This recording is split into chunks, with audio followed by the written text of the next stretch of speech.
Assalamualaikum warahmatullahi wabarakatuh. Alhamdulillah hamdan katsiran tayyiban mubarakan fih kama yuhibbu rabbuna wa yardah. Asyhadu an la ilaha illallah wahdahu la syarikalah wa asyhadu anna Muhammadan abduhu wa rasuluhu la nabiyya ba'dah. Allahumma anfa'na bima 'allamtana wa 'allimna ma yanfa'una wa zidna ilman wa hudan wa tuqan wa salahan ya rabbal alamin. Hadirin jamaah salat subuh yang dimuliakan oleh Allah. Alhamdulillah, segala puji hanya milik Allah. Kita bersyukur atas segala nikmat dan karunia-Nya. Allah mudahkan kita kembali melaksanakan apa yang Allah wajibkan kepada kita sekalian. Semoga Allah menerima amal ibadah kita dan semoga Allah menambah taufik dan hidayahnya kepada kita sekalian. Salawat dan salam semoga senantiasa tercurahkan kepada Nabi kita Muhammad sallallahu alaihi wasallam beserta para sahabat dan orang-orang yang mengikutinya hingga akhir zaman. Hadirin yang dimuliakan oleh Allah, pelajaran kita masih berkaitan dengan hal-hal yang bersinggungan dengan akidah Islamiyah.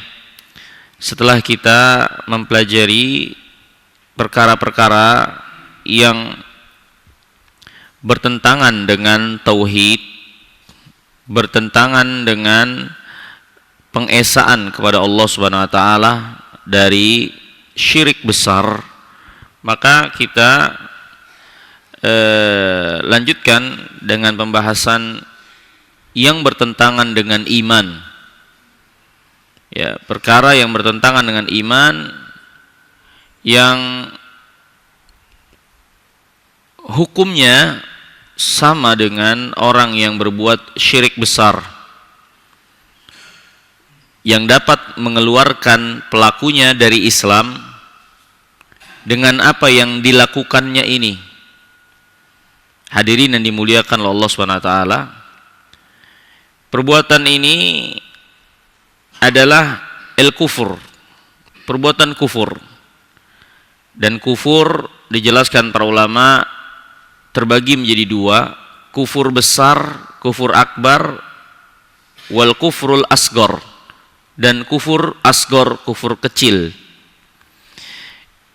Yang menjadi perhatian kita adalah bagian yang pertama, yaitu kufur besar, suatu kekufuran yang hukumnya sama seperti syirik besar yang dapat mengeluarkan seorang dari agamanya. Hadirin yang dimuliakan Allah, sebelumnya perlu kita pahami dengan baik apa yang dimaksud dengan iman. Iman itu, kata para ulama, maknanya adalah keyakinan dengan hati, ucapan dengan lisan, dan perbuatan dengan anggota badan. Ketundukan, ketaatan terhadap apa yang datang dari agama ini, meyakininya dengan hati, mengucapkan dengan lisan, dan membuktikan, mengamalkan dengan anggota badan. Inilah yang dimaksud dengan iman. Dan iman juga dijelaskan para ulama, ada yang rukun, ada yang wajib, ada yang sunat. Bagian keimanan itu ada yang rukun, ada yang wajib, ada yang sunat. Rasulullah SAW menggambarkan kepada kita sekalian akan hal ini. Dan iman bertambah dan berkurang. Bertambah dengan ketaatan, berkurang dengan maksiat. Dan pengurangan iman itu bahkan bisa sampai menghapus, mematikan iman. Untuk lebih jelasnya tentang gambaran iman ini, Rasulullah telah bersabda, "Al-iman bid'un wa sab'una syu'batan. Fa'alaha kalimatul la ilaha illallah wadnaha imatatul adza anit tariq wal haya minal iman." Kata Rasulullah SAW, iman itu ada 70 lebih cabang. Yang paling tinggi kalimat la ilaha illallah. Yang paling rendah menyingkirkan duri dari jalan. Dan malu bagian dari iman. Sabda Nabi SAW ini menjelaskan kepada kita sekalian, Rasulullah SAW menggambarkan iman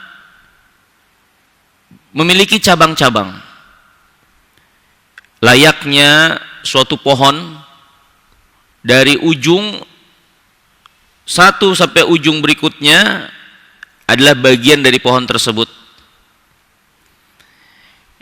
Dan Nabi SAW juga menjelaskan tentang bagian-bagian iman itu ada yang tinggi, ada yang rendah, yang menunjukkan iman itu bertambah dan berkurang.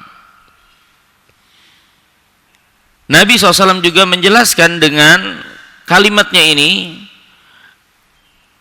bahwasanya iman itu ada yang pokok cabangnya, ada yang menjadi penopang dari cabangnya, ada yang menjadi ranting-ranting dari cabangnya. Ya, makanya para ulama menjelaskan sabda Nabi SAW, yang paling tinggi kalimat la ilaha illallah, ini rukun dari iman. Orang yang tidak mengucapkan kalimat la ilaha illallah bukan orang beriman, tidak masuk dalam bagian iman. Maka iman itu ada rukun, ini pokok dasarnya. Sebagaimana pohon, itu pun ada yang menjadi akarnya, yang menjadi cabang pohon tersebut. Kemudian iman juga ada yang wajib. Malu bagian dari iman. Malu itu wajib. Ya. Sebagaimana bagian iman pun yang lainnya ada yang hukumnya wajib, yang menjadi penopang iman, seperti sholat contohnya. Maka begitu pula pohon keimanan. Ada yang menjadi batang besar utamanya selain dari akar yang menjadi pokoknya. Kemudian menyingkirkan duri dari jalan, ini hukumnya sunat. Kalau diumpamakan pada sebuah pohon, ibarat ranting-ranting dahan-dahannya, di mana suatu pohon akan semakin indah ketika rantingnya, dahan-dahannya lebat. Tapi berkurang ranting-ranting itu, pohon tersebut tetap ada dan tetap kokoh selama batang dan akarnya tetap tertancap kuat ke dalam tanah. Maka inilah kurang lebih gambaran dari keimanan. Ada yang menjadi dasar, menjadi pokoknya, akar dari iman, ada yang menjadi batangnya, ada yang menjadi penyempurnanya dari dahan dan ranting-ranting itu. Maka sebagaimana pohon, dia bisa terkena hama, penyakit. Yang hama itu terkadang merusak dedaunan, menggugurkan daun-daun dan dahannya. Tapi selama batang dan akarnya kuat, maka insya Allah di kemudian hari dia bisa tumbuh lagi, dia bisa berkembang lagi. Terkadang hama itu merusak batang pohon, akarnya masih tertancap kuat. Maka pohon yang seperti ini pastinya pohon yang berada di ujung kehidupannya.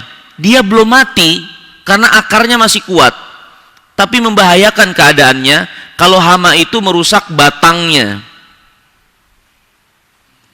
Tapi terkadang hama itu adalah hama yang benar-benar merusak hingga membuat rusak akar dari pohon tersebut. Maka kalau hama merusak akar, mematikan akar, matikan pohon dari akarnya, maka pohon itu pastinya adalah pohon yang mati. Walaupun batangnya kuat, walaupun dahannya rindang, Tapi kalau akarnya terserang hama dan mati, maka pohon itu pastinya tidak akan berdiri tegak dan akan segera runtuh. Begitu pula apa yang berlawanan dengan iman. Ada yang berlawanan dengan iman hanya merusak bagian daripada pelengkap penyempurnanya. Ada yang merusak yang menjadi penopangnya, ada yang merusak menjadi merusak akar pokok dasarnya. Nah, hadirin yang dimuliakan oleh Allah Subhanahu wa taala, sebagaimana iman ada yang sunat, wajib dan rukun, begitu pula lawan dari iman. Ada yang melawan, merusak yang menyempurnakannya saja, ada yang merusak batangnya yang menjadi penopangnya, ada lawan dari iman yang merusak akarnya. Nah, inilah hadirin yang dimuliakan Allah Taala, ilustrasi untuk kita lebih memahami kufur akbar. Kufur akbar itu hama bagi keimanan yang dapat merusak akar dari keimanan, pokok dasar dari iman, sehingga pelakunya dapat keluar dari agama, rusak keimanannya, rusak keislamannya, karena yang terhantam, yang rusak itu adalah dasar yang mendasari keimanannya. Ya, karena iman ibarat suatu pohon, ada yang rukun, ada yang batangnya, ada yang pelengkapnya. Begitu juga dengan kekufuran yang merusak iman itu, yang menjadi lawan dari iman. Ya, mari kita perhatikan tentang kufur akbar ini. Apa sajakah yang menjadi bagian kufur akbar yang dapat merusak, membahayakan pokok dari iman, sehingga kalau seseorang membawa keimanannya dengan kekufuran yang melekat pada pokok iman, ini bahaya. Bisa menjadi suatu iman yang enggak diterima oleh Allah Subhanahu wa taala. Bagaimana dia mempersembahkan satu tanaman yang ternyata itu mati dan enggak ada arti. Ya. Mari kita perhatikan tentang kufur akbar ini. Pertama, apa makna kufur?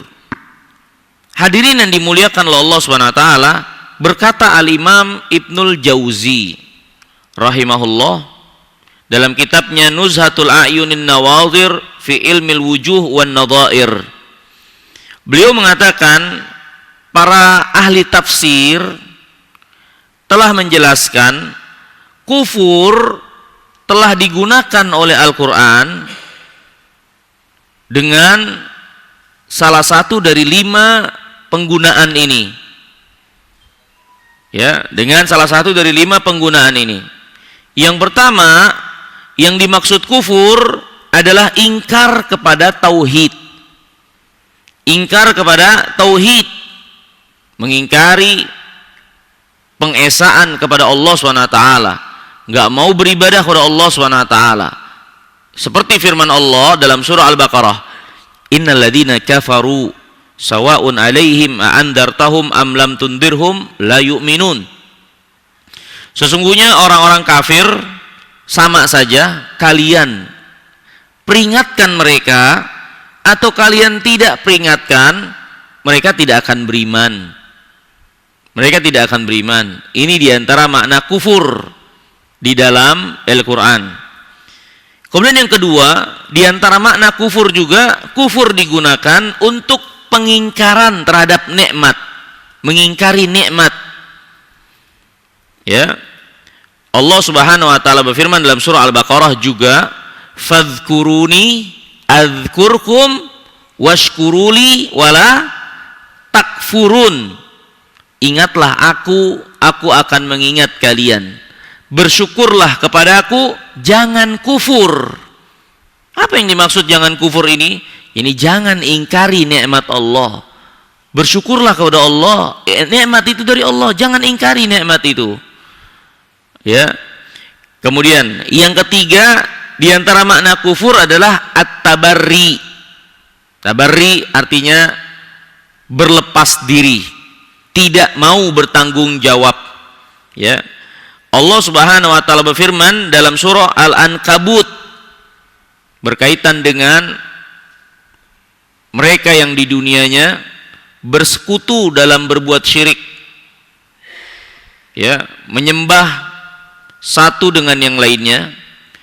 Maka keadaan mereka nanti di yaumul qiyamah, kata Allah, "Tsumma yaumal qiyamah yakfuru ba'dukum bi ba'din." Nanti di hari kiamat kalian akan saling mengingkari satu dengan yang lainnya. Ini nggak mau disalahkan. Nggak mau disalahkan kalau dia menjadi sebab yang lain menjadi kufur. Bahkan syaitan, iblis laknatullah, berlepas diri nanti di yaumul qiyamah. Ketika dia dimintai pertanggungjawaban karena sebabnya anak cucu Adam terseret ke dalam neraka jahanam. Maka anak cucu Adam ini minta tanggung jawab kepada iblis. Maka iblis berlepas diri, mengingkari pertanggungjawaban, nggak mau. Ya, ini diantara makna kufur, yaitu lepas tanggung jawab, lepas diri. Ya. Kemudian yang keempat diantara makna kufur al-juhud, penolakan. Penolakan. Ya, ini penolakan terhadap kebenaran. Penolakan terhadap kebenaran. Allah berfirman tentang orang-orang Yahudi dalam surah Al-Baqarah, "Falamma ja'ahum ma arafu kafaru bih." Mereka dulu itu meminta-minta agar diutus seorang rasul kepada mereka. Orang Yahudi dulu masuk ke kota Yasrib, itu kota Madinah, menunggu-nunggu kehadiran rasul yang mereka harap berasal dari keturunan mereka, pindah ke Yasrib. Ketika rasul itu datang dengan ciri-ciri yang mereka kenal, yang sudah mereka tahu ciri-ciri itu dari kitab mereka. Dulu mereka minta-minta rasul, rasul itu datang, mereka malah kufur, menolak rasul tersebut. Gak mau beriman pada rasul tersebut. Ini diantara makna kufur, yaitu al-juhud. Kemudian yang kelima, makna al-kufur juga at-taghtiyah. At-taghtiyah, yaitu artinya menutupi. Makanya petani secara bahasa disebut oleh orang-orang Arab dulu kafir. Kenapa petani disebut kafir oleh orang Arab dulu, dinamai kafir? Karena petani itu menutupi benih dengan tanah. Benih ditaruh dalam tanah, ditutupin. Maka petani dulu diantara sebutannya kafir. Ya. Dan ini seperti firman Allah, "A'jabal kuffara nabatuhu." Ini dalam surah Al-Hadid. Pepohonan, tanaman membuat kuffar, yaitu petani-petani itu kagum. Tanaman membuat para petani itu kagum. Ya, jadi petani dulu disebut, dinamai kuffar atau kafir, jamaknya kuffar. Ya. Ini hadirin yang dirahmati dan dimuliakan oleh Allah Subhanahu wa taala. Beberapa makna dari kalimat kufur yang dipakai dalam agama kita. Ada yang sifatnya bahasa, ada yang sifatnya istilah. Yang sifatnya bahasa, kufur itu secara bahasa maknanya taghtiyah, menutupi. Ya, tertutup, terhalangi. Ya. Itu secara bahasa. Ya. Nah, hadirin yang dirahmati dan dimuliakan oleh Allah Subhanahu wa taala. Para ulama menjelaskan untuk memudahkan kita agar paham, kufur secara istilah agama yang diinginkan adalah kullu i'tiqadin au qaulin au fi'lin au tarkin yunaqidul iman. Yang namanya kufur dalam istilah yang kita pelajari ini, itu kufur akbar, adalah setiap keyakinan, atau perkataan atau perbuatan atau meninggalkan sesuatu. Ya, atau meninggalkan sesuatu. Hadirin yang dimuliakan Allah Ta'ala, apa yang dimaksud meninggalkan sesuatu? Perlu kita pahami dengan baik. Yang dihitung oleh Allah dari amal kita bukan hanya apa-apa yang kita kerjakan. Yang kita nggak kerjakan itu pun menjadi hitungan amal kita. Seorang tidak berbuat maksiat, meninggalkan maksiat, apa yang dia kerjakan? Diem aja. Dia nggak mau berbuat maksiat. Dia berpahala. Ya. Jadi meninggalkan sesuatu itu juga bagian amal. Bagian amal. Ya. Sebagaimana mengerjakan, menampakkan dengan perkataan, perbuatan, ya, atau ya, perkataan dan perbuatan yang nampak. Yang tersembunyi keyakinan. Nah, di antara perbuatan juga adalah tarkun, yaitu meninggalkan sesuatu. Di antara bagian kekufuran adalah meninggalkan sesuatu yang harusnya ada dilakukan pada dirinya dari iman. Maka kekufuran adalah setiap perkataan, perbuatan, keyakinan atau meninggalkan sesuatu yang bertolak belakang dengan iman. Yang bertolak belakang dengan iman, bertentangan dengan iman. Inilah yang dimaksud dengan kufur, makna kufur yang menjadi pembicaraan kita, ya, menjadi pembicaraan kita, ya. Nah, hadirin yang dirahmati dan dimuliakan Allah Subhanahu wa taala, sebagaimana iman itu adalah perkataan, perbuatan dan keyakinan, ya, juga meninggalkan sesuatu dengan tuntutan iman, ya, maka lawannya kufur juga demikian. Dan sebagaimana iman itu ada yang merupakan sunat-sunat atau yang menjadi kewajiban, kufur pun begitu. Ada yang dia merusak sunat-sunat dari iman, ada yang merusak kewajibannya dari iman, ya. Dan ada juga kufur itu seperti iman yang menjadi pokok dasar, dan kufur itu merusak pokok dasar iman tersebut, ya. Contoh hadirin yang dirahmati dan dimuliakan Allah Ta'ala. Ini pembahasan kita yaitu kufur akbar. Dan kufur akbar adalah kekufuran yang merusak bagian dari pokok iman, ya. Nah, para ulama menjelaskan hukum orang atau hukum perbuatan kufur akbar ini seperti hukum syirik besar. Seperti hukum syirik besar yang pelakunya membahayakan imannya, bisa mengeluarkan imannya, ya, seperti yang dikatakan oleh Nabi yang mulia salawatullah salamu alaihi, bahkan orang ini bisa halal darahnya, terkena hukuman yang dilaksanakan oleh pemerintah yang sah. Nabi SAW bersabda, la yahillu damu mri'in muslim illa bi ihda thalathin. Tidak halal darah seorang muslim kecuali 3 alasan. Yang pertama, at-thayyibu zani, orang yang sudah menikah berzina, hukumnya rajam sampai mati, pemerintah yang melaksanakannya. Yang kedua, wan nafsu bin nafsi, membunuh tanpa hak, kisos, halal darahnya, pemerintah yang menegakkan. Wa tariqul lidini al mufariq lil jamaah, yang murtad dari agama, meninggalkan agamanya, murtad, padahal dia dulunya iman terus murtad. Ini kufur akbar, ya. Seorang yang murtad yang menyatakan dirinya bukan Islam, saya ini bukan Islam, saya ini beragama ini dan itu dari agama di luar Islam.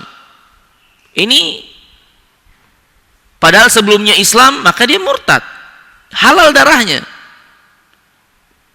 Maka hadis Nabi SAW yang mulia ini diriwayatkan oleh Imam Bukhari dan Muslim, menunjukkan bagi kita sekalian, orang yang keluar dari agama, diantara konsekuensinya dapat halal darahnya, ya, sebagai hukuman yang dilaksanakan oleh pemerintah yang sah, ya.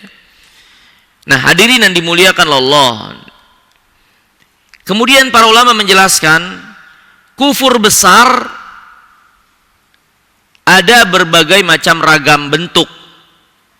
Yang paling kental ya kembali kepada 5 hal bagian dari kufur besar ini yang perlu kita waspadai, amal-amal yang menjadi kufur besar ini. Yang pertama, kufur al-inkar wa takdzib. Kufur besar yaitu dengan kufur pengingkaran dan pendustaan. Kufur dengan mengingkari dan mendustakan. Apa yang dimaksud dengan kufur mengingkari dan mendustakan ini?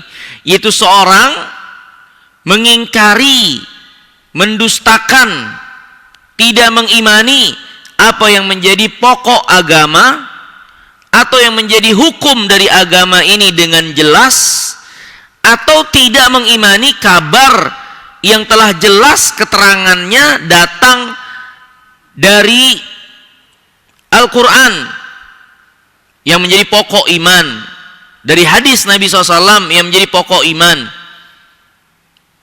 Ya, jadi barang siapa yang mengingkari, tidak mempercayai atau mendustakan apa-apa yang menjadi pokok agama ini, apa-apa yang menjadi hukum yang jelas dari agama ini, atau khabar, berita yang datang keterangannya dengan sangat jelas, dia nggak mempercayai, maka ini adalah kufur akbar dari bagian al-inkar wa takdzib, pengingkaran dan pendustaan. Ya. Dan itu bisa dilakukan dengan hati, lisan, atau amal anggota badan.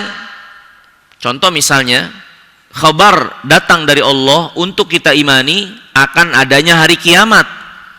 Orang nggak beriman, ada seorang nggak beriman terhadap hari kiamat. Dia nggak beriman. Padahal hari kiamat itu jelas. Dalilnya ribuan di dalam Al-Quran. Terus dia nggak mengimani. Dia nggak mengatakan dia nggak beriman, tapi hatinya nggak mengimani kiamat nggak ada. Nggak ada hari pembalasan. Yang seperti ini bukan orang beriman. Keluar dari iman kalau dia sebelumnya telah beriman. Karena berita tentang adanya kiamat pasti, hakun dan jelas. Dia mengingkari dan mendustakannya, ini contohnya. Kufur akbar. Ya. Nah ini hadirin yang dirahmati dan dimuliakan oleh Allah Subhanahu wa taala. Jadi seorang mengingkari apa-apa yang jelas khabar datang dari agama ini, atau mengingkari hukum. Hukum di sini maksudnya kata para ulama, yaitu hukum dalam agama ini yang jelas, yang tidak memerlukan penelitian mendalam untuk mengetahuinya. Tapi dia ingkari, dia nggak mau mengimaninya atau dia mendustakannya. Contoh misalnya, kaum muslimin semua umumnya, jangankan kaum muslimin, orang di luar Islam aja tahu babi itu tidak dimakan oleh seorang muslim. Babi itu haram, orang muslim nggak memakannya. Jelaskan hukum babi itu haram, dia menjadi suatu pengetahuan, nggak perlu penelitian mendalam. Orang yang paling awam pun tahu babi itu haram. Bahkan orang di luar Islam yang belum Islam tahu orang muslim itu mengharamkan babi. Kemudian ada orang menghalalkan atau menolak haramnya babi yang telah jelas perkara hukumnya. Ini diantara amal yang bertolak belakang dengan iman yang menjadi kufur besar, yaitu seorang menolak apa yang telah tetap hukumnya dengan jelas dari agama ini. Ini contoh ingkar pendustaan dalam hukum, ya.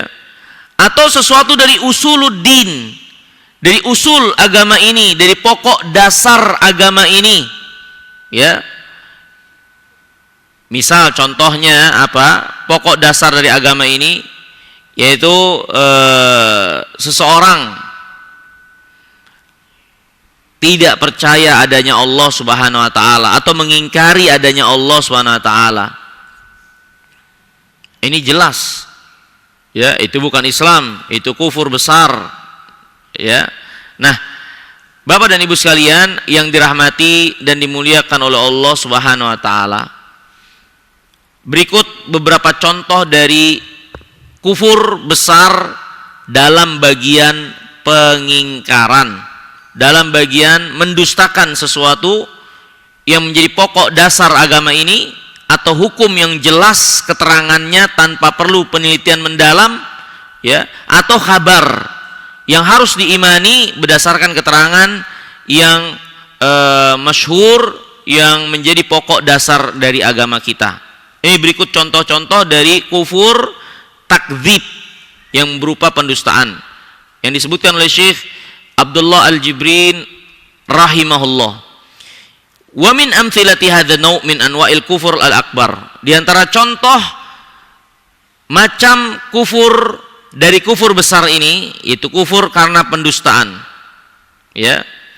Di antaranya yakni seorang mengingkari rububiyah Allah. Mengingkari, dia enggak percaya atau ingkar kalau Allah itu pencipta atau penguasa alam semesta ini dan Maha Esa dalam penciptaan dan penguasaan. Dia enggak percaya. Dia enggak percaya kalau Allah itu Maha Esa sebagai pencipta, penguasa, pengatur alam semesta ini. Ya. Tidak percaya dan menolak keesaan Allah dalam sifat-sifat ketuhanannya, ini termasuk bagian kufur, bahkan kufur besar.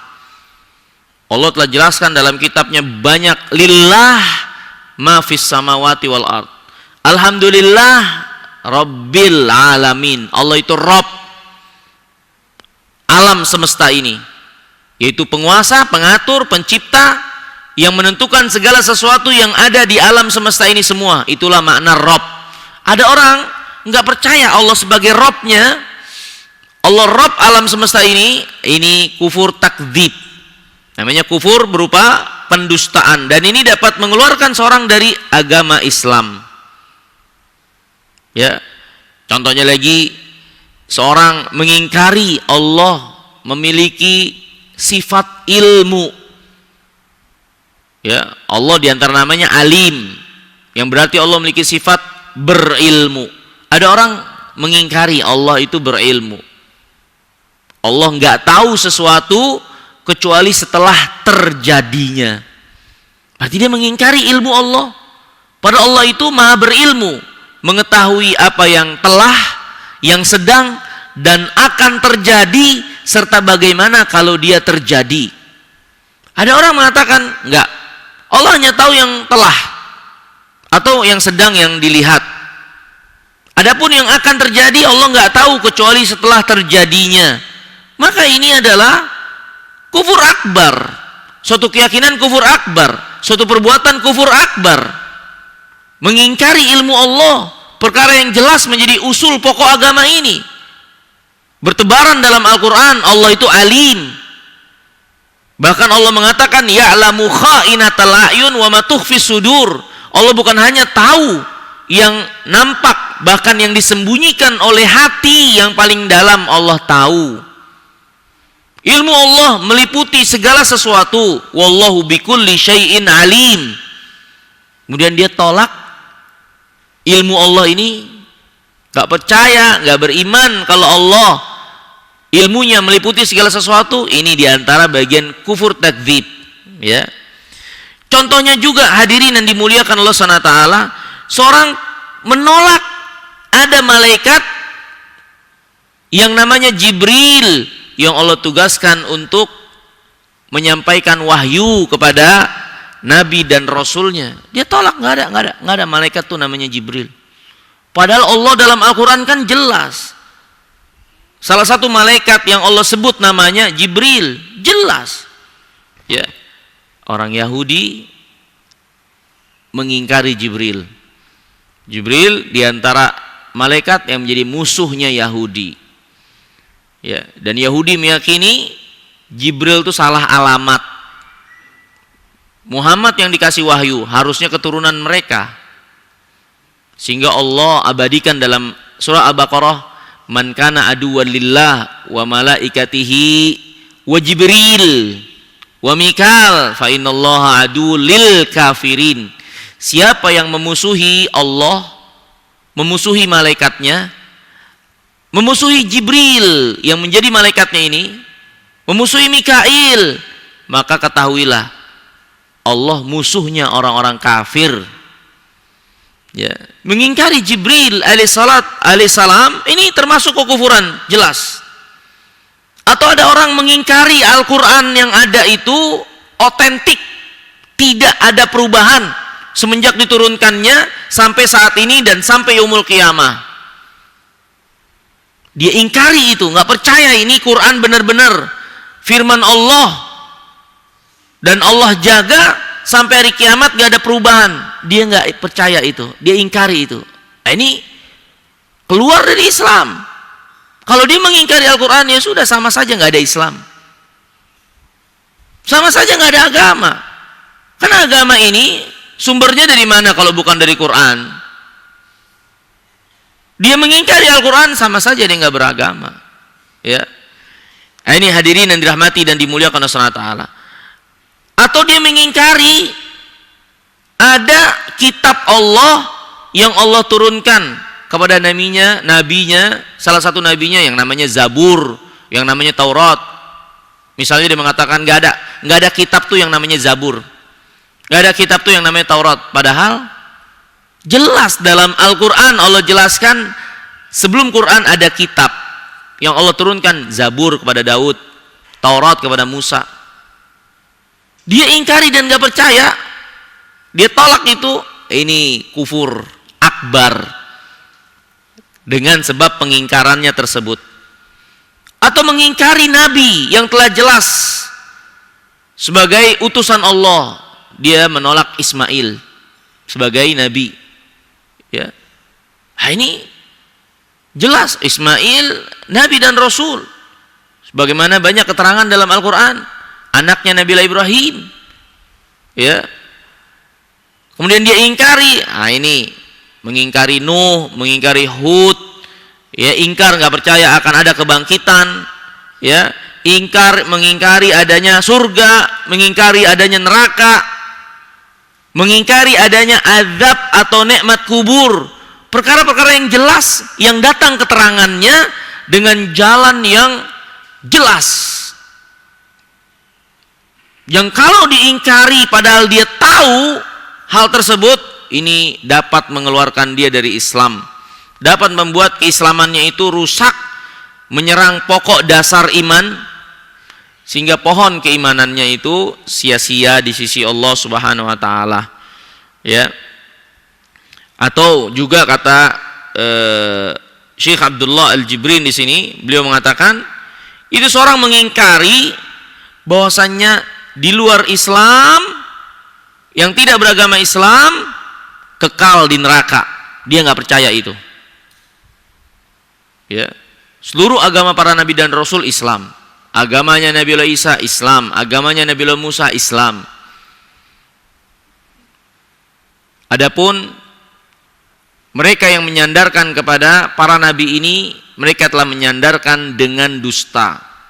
Banyak yang telah dikorup dari apa yang diajarkan oleh para nabi dan rasul ini. Di antara keyakinan agama kita, ya, bahwasanya mereka-mereka di luar Islam yang menjadi agama para nabi dan rasul ini kekal di neraka tempatnya. Allah berfirman, innal ladzina kafaru min ahlil kitab wal musyrikina fi nari jahannama khalidina fiha. Ulaika hum syarrul bariyah. Mereka itu seburuk-buruk yang berjalan di atas muka bumi. Ini keyakinan harus kita yakini. Seorang nggak meyakini di luar Islam itu kekal di neraka, oh ini bahaya. Hadirin yang dimuliakan Subhanahu wa taala, banyak beredar di masyarakat kita opini, propaganda yang ada di sekitar ini menggembosi iman. Kita nggak sadar kalau itu bertolak belakang dengan pokok dasar iman. Karena telah datang keterangannya jelas dari agama kita. Ini bahaya zaman ini. Bahaya zaman ini, ya. Bagaimana kaum muslimin akhirnya dirongrong untuk menyatakan atau meyakini semua agama sama. Ini jelas bertolak belakang dengan din. Siapa yang meyakini semua agama sama, ini kufur akbar. Berarti dia menolak agama Islam, agama satu-satunya yang benar diterima di sisi Allah berdasarkan firman Allah, "Inna dina indallahil Islam." Agama yang diterima di sisi Allah adalah Islam. Kemudian dia menolak bahwa Islam satu-satunya agama yang benar di sisi Allah. Maka ini di sisi Allah SWT dari keyakinan yang datang dari Alkitab dan Sunnah bukan Islam. Ini hadirin yang dimuliakan oleh Allah SWT. Ya, perlu kita perhatikan ya perkara ini. Ya. Kemudian diantara contohnya lagi dalam masalah hukum, itu pokok-pokok agama yang telah datang keterangannya menjadi pokok dasar iman. Contohnya, dan banyak lagi yang lainnya. Ya, diantara contoh kufur besar berkaitan dengan hukum, yaitu mengingkari apa yang telah jelas hukumnya dalam agama ini, sehingga seorang nggak perlu mendalami lebih jauh lagi untuk tahu hukumnya tersebut. Seperti yang saya contohkan tadi, masalah babi itu haram. Itu kan nggak perlu belajar. Jangankan orang Islam, di luar Islam aja tahu orang Islam itu haram makan babi. Kemudian ada orang mengatakan babi halal, menghalalkan babi, maka ini kufur akbar, kufur besar, karena dia mengingkari apa yang telah menjelas perkaranya di dalam agama ini, apa yang jelas hukumnya dalam agama ini. Berarti dia menolak Allah. Allah yang katakan babi itu haram. Qul innama harrama rabbiyal fawahisha ma dhahara minha wa ma batan. Kata Allah SWT dalam surah An-Nisa ayat surah Al-Maidah, ya, Qul ta'alau atlu ma harrama alaikum innama harrama alaikumul maitata waddama walahmal khinzir. Sesungguhnya yang diharamkan kepada kalian adalah bangkai, darah, dan juga daging babi. Ini jelas Allah mengharamkan babi dan hukumnya itu jelas, nggak ada kesamaran. Kaum muslimin semua tahu dari ujung timur sampai ujung barat. Kemudian dia mengatakan babi halal. Ya. Akan tapi perlu diperhatikan hadirin yang dimuliakan Allah Ta'ala, ini kita sedang membahas tentang perbuatan. Adapun penghukuman pelaku ini bukan menjadi pembahasan kita. Karena menghukumi seseorang ada bab tersendiri. Menghukumi seorang yang menyandarkan diri kepada Islam tapi melakukan suatu kekufuran besar, ini ada bab tersendiri. Harus ditegakkan hujjah, harus disempurnakan syarat dan tidak ada penghalang, baru bisa dia dihukumi keluar dari agama. Kita sedang berbicara pembahasan tentang suatu perbuatan untuk kita ketahui agar kita bisa hindari. Inilah perbuatan-perbuatan yang kalau kita bawa perbuatan ini ya ke hadapan Allah dapat membahayakan keimanan kita. Ya. Adapun bagaimana hukum orang ini di sisi Allah, maka tergantung dari keadaan orang tersebut. Dia udah tahu apa belum? Dia sengaja atau enggak sengaja? Dia terpaksa atau tidak? Ya. Tergantung keadaan orang ini. Tapi kita sedang berbicara pembahasan kita tentang suatu perbuatan, bukan hukum pelaku yang melakukan perbuatan tersebut. Tapi tetap perbuatan salah ya salah. Ya, dan dikhawatirkan pelaku perbuatan itu jatuh ke dalam hukum bagi dia. Ya. Nah, ini hadirin yang dimuliakan Allah Ta'ala, hendaknya jangan disalahpahami. Ini bukan pembahasan untuk kita akhirnya bermudah-mudah mengkafirkan siapa saja dari kaum muslimin, enggak.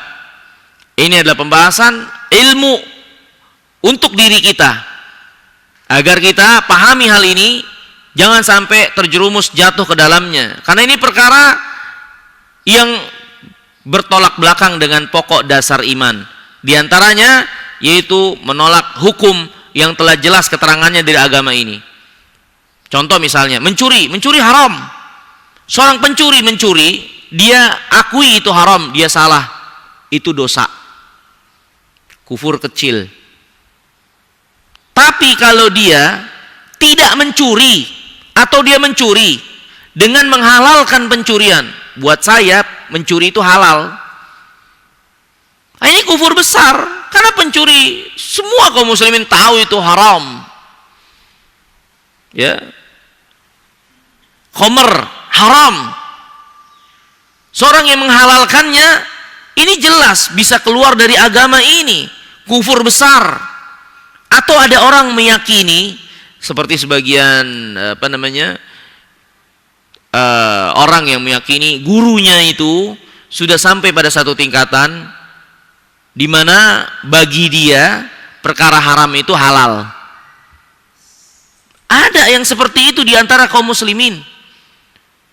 Suatu keberagamaan berkelompok mendoktrin murid-muridnya bahwasanya gurunya sudah sampai pada satu tingkatan hingga perbuatan haram buat gurunya itu jadi halal. Bahkan dengan itu dia pun mendoktrin murid-muridnya untuk menyerahkan istrinya, anaknya sebagai ibadah kepada gurunya.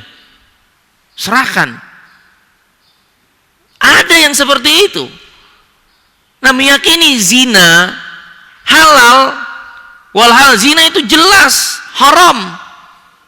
Dan gak perlu penelitian mendalam untuk tahu hukum zina.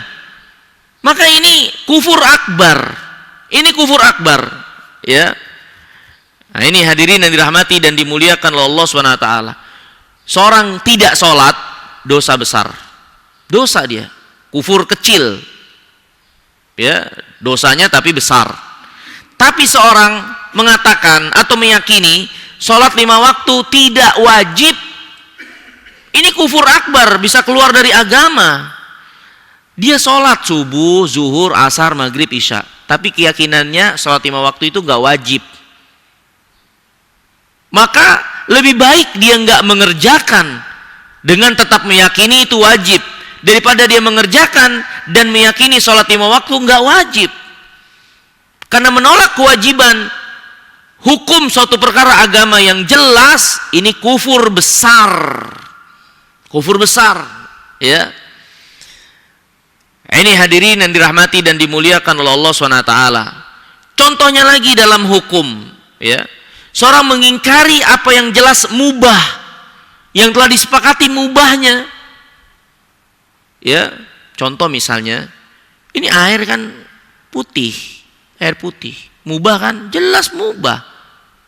Terus ada yang mengatakan air ini haram. Semata-mata dia mengharamkan saja, air putih itu haram, gak boleh diminum. Yang boleh diminum itu air berwarna. Maka mengharamkan yang jelas mubah, ini sama. Mengingkari bagian hukum yang telah jelas diketahui bukan hanya orang alim, orang awamnya juga tahu. Ya. Dia mengingkari hukum yang telah jelas dari agama ini. Ini kufur besar. Ini pun diantara contoh dari kufur besar itu. Ya. Ini seorang mengharamkan apa yang jelas halal. Ya. Kemudian diharamkan tanpa alasan yang berarti yang benar begitu saja. Ini kata Allah, "Qul man harrama zinatallahi allati akhraja li ibadihi wat thayyibat minar rizq." Katakan wahai Muhammad, siapa yang berani mengharamkan apa-apa yang Allah keluarkan bagi hambanya dari rizki yang baik-baik ini? Siapa yang berani mengharamkan? Di antara pokok iman yang berhak menghalalkan, mengharamkan adalah Allah. Allah pemilik syariat ini yang memiliki hak halal dan haram. Barang siapa menghalalkan yang Allah haramkan, mengharamkan yang Allah halalkan tanpa alasan yang berarti padahal kehalalannya jelas atau keharamannya jelas, ini kufur akbar. Berarti dia menolak apa yang menjadi ketetapan Allah dalam syariat halal dan haramnya itu, ya. Nah, kemudian hadirin yang dirahmati dan dimuliakan oleh Allah SWT, bahkan para ulama itu menjelaskan seorang yang mengingkari syariat agama yang hukumnya sunat dan jelas perkaranya, ini pun bisa membawa kepada kufur besar. Contoh misalnya sholat sunat rawatib. Kan umum kaum muslimin tahu dia benar-benar sholat sunat. Mungkin dia ingkari, enggak, sholat sunat rawatib itu enggak ada syariatnya. Padahal itu jelas, enggak perlu belajar lagi. Kecuali dia baru masuk Islam mungkin. Dia udah lama berislam, kemudian tidak meyakini syariat, walaupun ini perkara yang sunat saja, padahal telah jelas perkaranya, ini bisa membuat keluar dari agama. Berbeda kalau perkaranya itu adalah perkara yang mendalam, perlu penelitian. Mungkin dia keliru, dia salah, enggak sampai kepada kufur besar. Ya perlu penelitian, ya. Ini enggak sampai kepada kufur besar, tapi yang dasar, yang pokok, yang jelas dari bagian agama ini yang harus diyakini, ya, hukumnya atau yang harus dilakukan, diamalkan, ya, kemudian dia ingkari, dustakan, tidak mempercayainya, maka ini diantara bagian dari kufur besar dari sisi pengingkaran, takdzib. Nah, kemudian yang kedua, ada bagian dari kufur besar ini juga sifatnya syak, ragu. Barang siapa yang ragu, ada bagian dia bisa terjatuh ke dalam kufur besar. Ragu dalam hal apa? Ragu dalam perkara yang menjadi pokok dari agama ini untuk diimani. Dia ragu. Dia ragu kiamat ada enggak ya? Allah ada enggak ya? Sholat 5 waktu wajib enggak ya? Ragu dia. Padahal ini kan perkara jelas, enggak perlu belajar, enggak perlu pendalaman. Dia ragu apa yang jelas ilmunya dalam agama ini, enggak perlu penelitian mendalam. Dari keyakinan, dari amal, dari hukum, maka keraguan yang seperti ini dapat mengeluarkan seorang dari Islam, dan ini adalah kufur besar. Ini hadirin yang dirahmati dan dimuliakan Allah SWT, kekufuran yang ada pada orang munafik. Dia mengamalkan lahiriah Islam, tapi hatinya ragu akan kebenaran Islam. Jadi dia setengah hati, walaupun ngamalin. Di sisi Allah munafik di mana tempatnya? Kerak neraka jahanam. Tampak lahirnya doang dia Islam, tapi hatinya dipenuhi dengan keraguan. Ya. Maka yang ada pada diri munafik, mungkin mereka nggak berbuat syirik, tapi mereka melakukan kufur besar, sehingga mereka tidak dikatakan orang beriman. Tertolak keimanan mereka di sisi Rabbul Alamin, ya. Di antara keraguan yang mengeluarkan dari agama ini, contohnya dalam surah Al-Kahfi ayat 35 sampai 38. Di mana pemilik kebun, Allah ceritakan, ya, cerita tentang pemilik kebun yang ingkar akan adanya hari kiamat. Wa ma adzunnu saah qaimah. Aku tidak meyakini, itu aku ragu kiamat itu akan ada. Ya. Dia enggak beriman akan adanya hari kiamat, atau dia ragu. Ya. Maka ini kufur akbar. Seorang ragu Quran itu asli. Kalau yang pertama tadi mengingkari. Jangankan mengingkari, ragunya saja ini kufur besar, apalagi sampai mengingkari, ya. Nah, ini hadirin yang dirahmati dan dimuliakan oleh Allah SWT. Ya, mungkin dua bagian dari kufur besar yang bisa kita sebutkan sebagai contoh untuk kita jauhi dan hindari. Kita jadi dari sini kita paham apa yang dimaksud dengan kufur besar, dan juga diantara macam-macamnya, ya. Yang dua yang sudah kita bahas, ini kufur penolakan dan kufur karena ragu, ya. Kemudian kita jadi paham apa itu iman, gambaran keimanan, Bahwasanya iman itu bukan suatu yang menjadi warisan yang bisa terus berada pada diri kita. Iman bisa bertambah berkurang. Bahkan pengurangannya bisa membuat iman itu lenyap sama sekali. Ketika yang menyerang keimanan adalah penyakit, kerusakan yang merusak pokok dasar akar dari iman. Karena iman itu bercabang-cabang. Ada yang tinggi yang menjadi pokok dasarnya seperti kalimat la ilaha illallah. Ada yang menjadi batangnya seperti sholat yang menjadi tiang agama. Ada yang menjadi pelengkap-pelengkapnya. Maka yang lawan dari iman itu kufur. Kufur pun demikian. Ada yang merusak akarnya, batangnya, atau hanya mungkin pelengkap dari iman saja, ya, kesempurnaan iman. Nah, yang kita bahas ini yang merusak akar dari iman, itu kufur besar, ya. Dan diantara bentuk kufur besar, kufur dengan mendustakan. Yang kedua, kufur dengan ragu, karena ragu. Ya mungkin ini dulu dua. Ya, wallahu taala alam bisawab. Ada yang ingin ditanyakan, dipersilahkan. Dipersilakan pada Bapak dan Ibu yang mengajukan pertanyaan. Silakan, ada Ibu di belakang.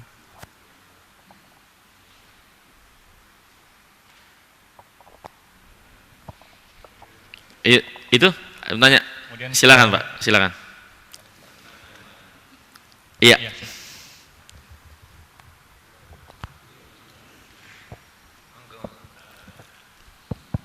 Ustaz, Assalamualaikum warahmatullahi wabarakatuh. Waalaikumsalam warahmatullahi wabarakatuh. Ini suatu tausiah yang sangat mendasar sekali tentang iman ini. Jadi oleh karena itu saya bersyukur mendapat tausiah dari Ustadz, peringatan yang sangat mendasar ini. Cuma saya ingin tanya kecil saja Ustadz. Ustadz tadi menyatakan rukunnya iman itu ada berapa tadi? 70? Bukan, cabangnya. Oh, cabangnya ada. Lalu yang paling ringan itu Menyingkirkan duri dari jalan. menyingkirkan duri. Saya mau tanya, logikanya apa itu? Mau menyingkirkan duri kok iman itu di mana? Iya. Hanya kecil tapi tolong diceritakan kepada kita supaya kita lebih tebal iman kita ini ya. Iya. Assalamualaikum warahmatullahi wabarakatuh. Ya, saya langsung jawab aja dulu ya. Boleh saya langsung jawab? Ya, silakan. Ya. Ibu sebentar. Apanya? Ada pertanyaan lagi? Ya, saya jawab dulu, boleh? Ya, pertama-tama saya ucapkan banyak terima kasih ya kepada Pak Profesor. Kemudian juga berkaitan dengan korelasi yang tentunya ini semoga bermanfaat buat kita sekalian. Kenapa kok menyingkirkan duri dari jalan disebut menjadi bagian iman? Apa hubungannya? Hadirin yang dimuliakan Allah Ta'ala, iman itu sebagaimana dikatakan oleh Nabi SAW, tahukah kalian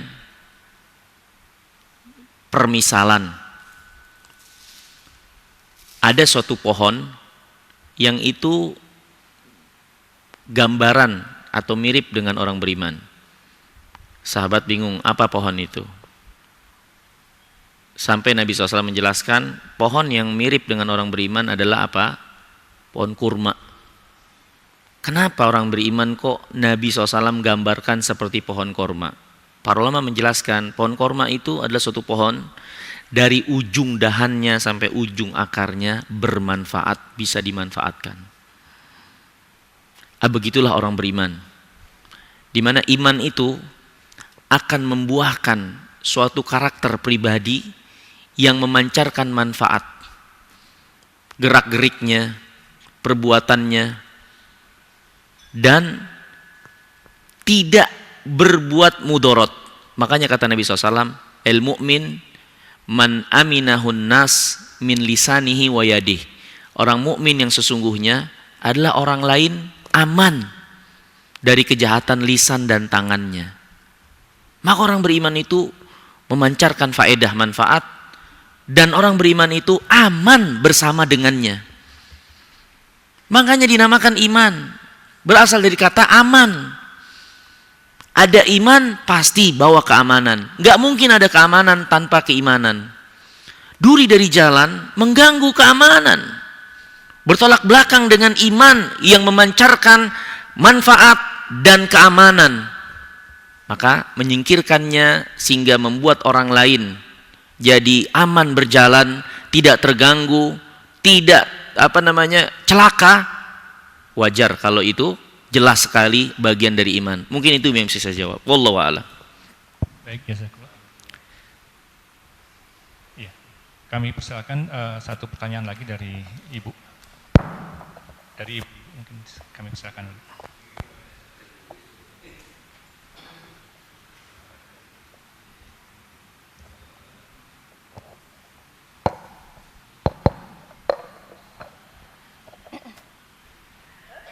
Assalamualaikum warahmatullahi wabarakatuh. Waalaikumsalam warahmatullahi wabarakatuh.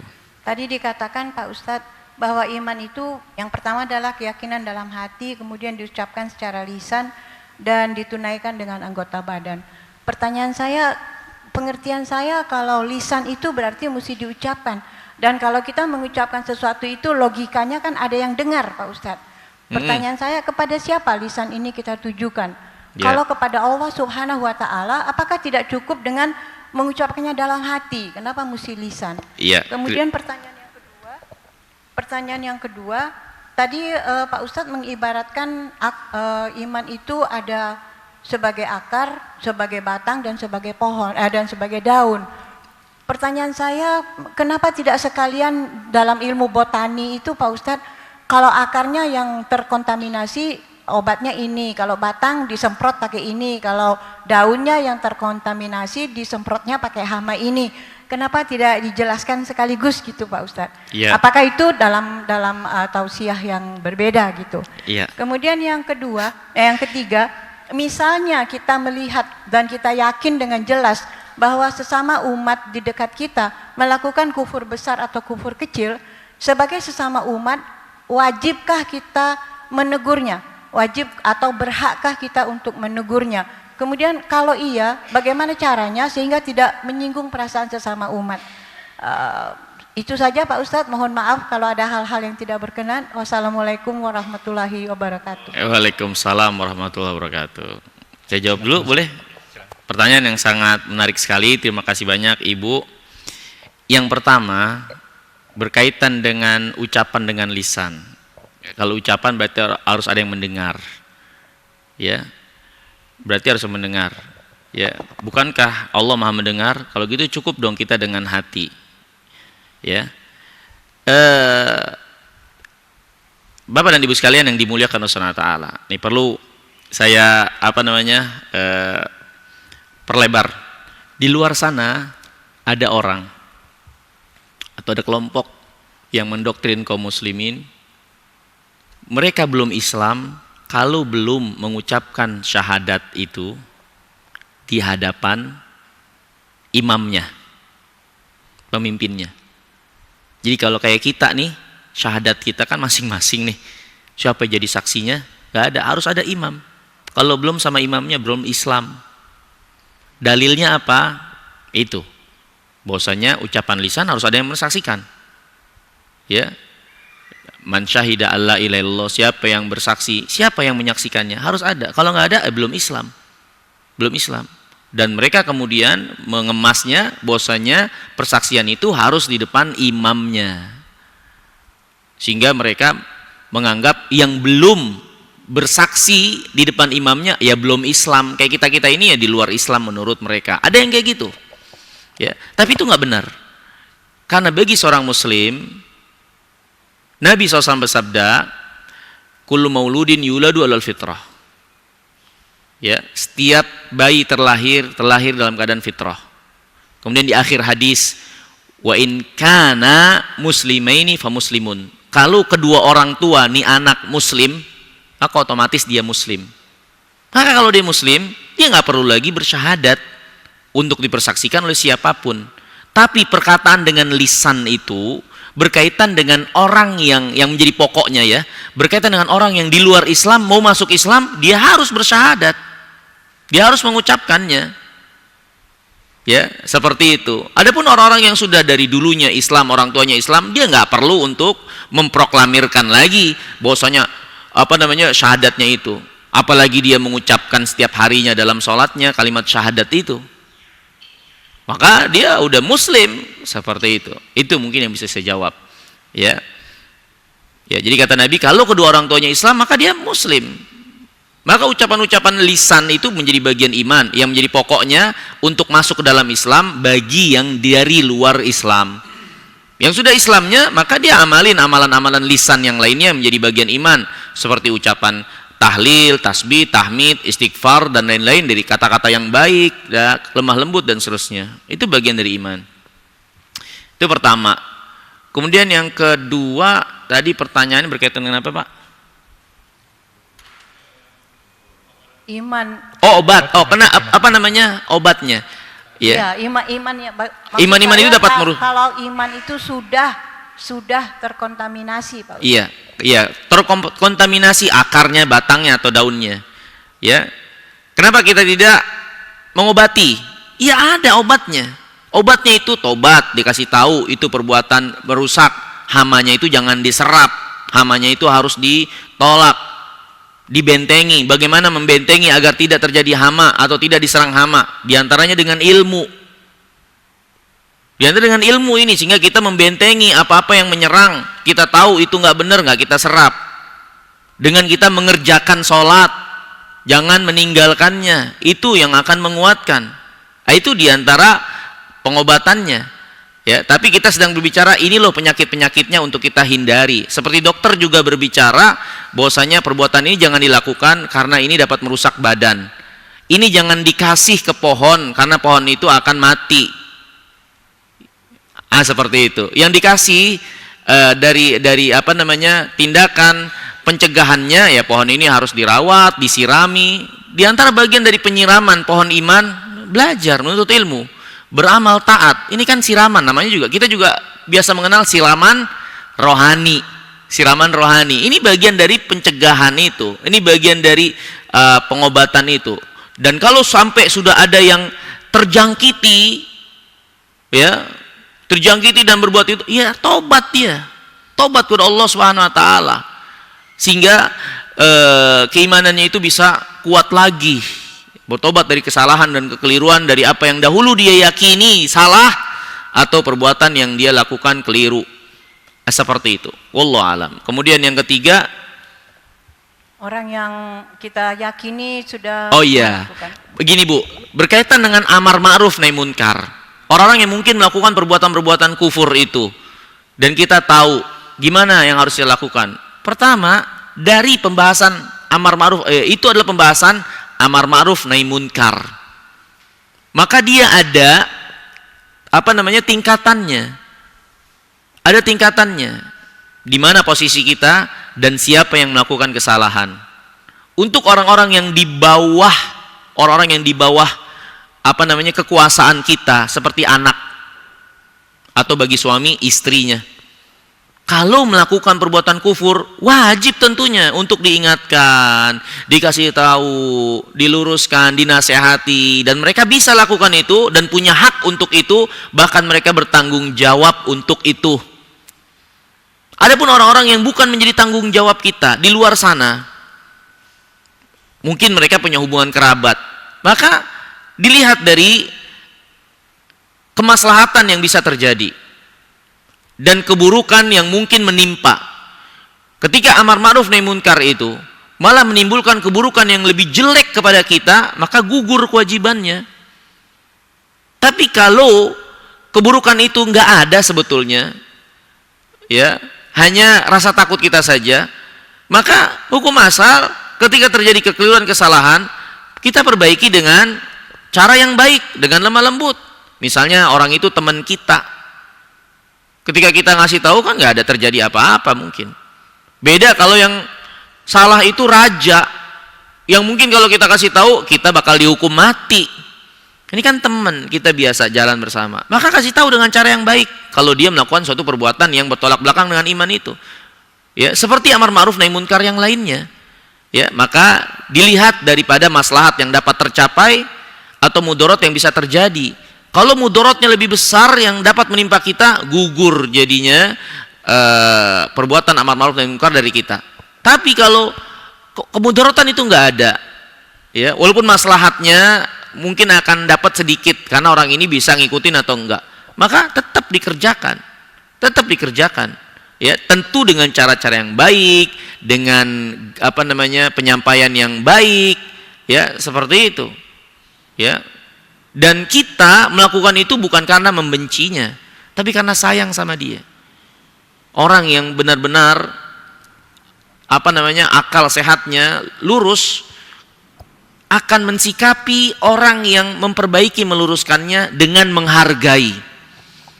Karena orang yang memperbaiki dia, orang yang meluruskan dia, itulah teman sejati, itulah sahabat sesungguhnya. Kan orang yang benar dalam persahabatan dan mencintai kita, nggak pengen kita jadi celaka. Yang dengan sebab itu dia memperingatkan kita, meluruskan kita. Adapun teman yang selalu membiarkan kita, mau kita gimana, mau kita ini terserah, itu bukan teman yang sejati. Karena ternyata kita berada dalam jurang kejelekan, dia diem aja, nggak peduli sama kita. Ya, jadi ini mungkin yang bisa saya jawab. Allah Ta'ala alam bisawab. Baik, alhamdulillah. Mohon maaf bagi yang masih mempunyai pertanyaan karena waktu sangat terbatas, jadi mungkin bisa nanti disampaikan langsung kepada Ustadz pada kesempatan yang lain. Kemudian ada titipan pesan dari jamaah, mohon doa bagi beberapa jamaah Masjid Az-Zikri yang saat ini berhalangan hadir karena sedang sakit, khususnya kepada Bapak Haji Mahyudin yang saat ini sedang dirawat di Rumah Sakit Pondok Indah.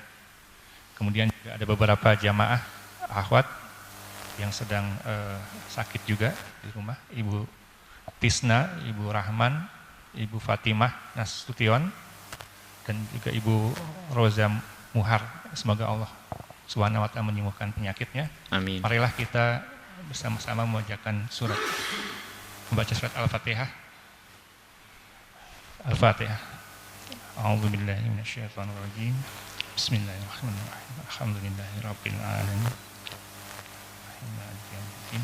Iyyaka na'budu wa iyyaka nasta'in. Shiratal ladzina an'amta 'alaihim ghairil maghdubi 'alaihim waladdallin. Baik, marilah kita akhiri kajian kita pagi ini dengan doa kafaratul majlis. Subhanakallah wa bihamdika asyhadu an la ilaha illa anta astaghfiruka wa atubu ilaik. Assalamualaikum warahmatullahi wabarakatuh.